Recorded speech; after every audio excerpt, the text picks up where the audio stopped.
My name is Kainton, the Tech Pro, and today we are going to be looking at the question number 18 on our machine learning question and answer series. And today's question is going to be, what is variance in a machine learning model? Or what is the variance of a machine learning model? Again, this is for you to understand the concepts, and use the minimal mathematical notation and diagram to be able to explain it to anyone, to a panel, to a quiz, or to some interview. All right, so I'm going to write it out. Concepts. Variance refers to the variation in the model due to the variation in the training data used to build the model. Remember that models are built using training data. Models are built using training data. Now, this training data could be either labeled or unlabeled. If it's labeled, then it's actually a supervised learning model. But if it is not labeled, then it will be an unsupervised learning model. But that is not what we are saying. We are saying that variance refers to the variation in the model due to the variation in the training data used to build it.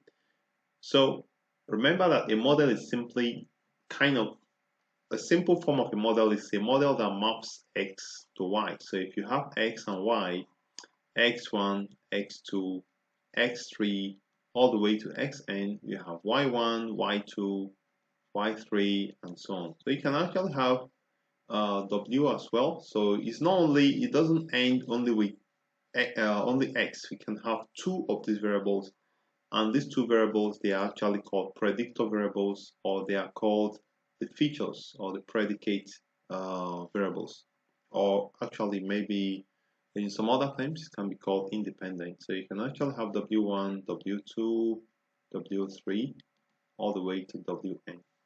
All right. So now we are trying to build a model to model a relationship between this training data set. We don't know this model. So the model is going to actually be maybe a function of x, and w is a function that is going to give us y. But we don't know it. So we are going to build a model. So now for us to build this model, we need a training data set. So let's say we have a training data of 100,000 records. We have a training data of 100,000 records. So from this 100,000 records or observations, we randomly take 500 records from this training data and build this model and call it f1 of x. f1 of x, f1 of x and w.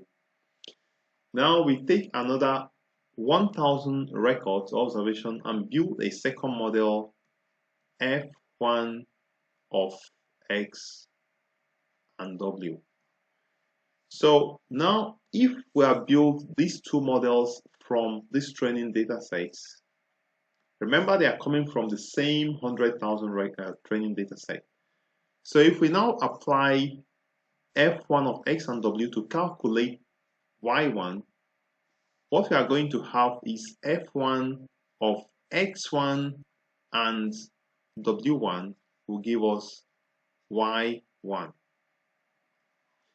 So we also apply f2 of x1 and w1.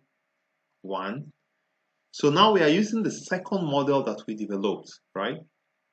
So basically, the challenge now is that this model will not quite give us y1. It is going to give us a value of y that is not exactly y1. So in that way, we have two models are built from the same training data set, and they are giving us two different values when they are used to calculate a response variable. So this difference between the models is known as variance. So what it means is that the model that was built based on the, let's say one was built based on how many records? 500 records, 1,000 records.